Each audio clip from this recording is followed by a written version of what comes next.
Со 2,2 милиони денари општински пари се доволни деветолетката Димитар Влахов од Штип да ги исполни стандардите за современо европско училиште.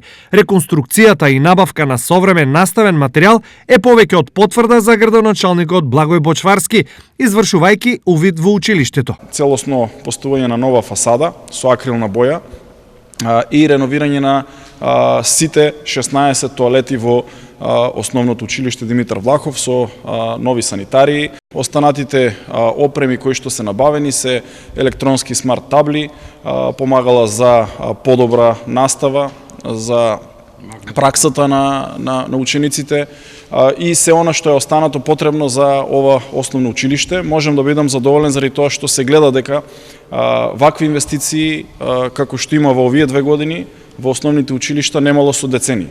И годинава ќе биде во знакот на осовременување на деветолетката со други реконструктивни зафати. Планираме да ги подобриме условите на школскиот двор, односно да го реновираме школскиот двор. Веќе правиме проект како ќе изгледа новиот училишен двор.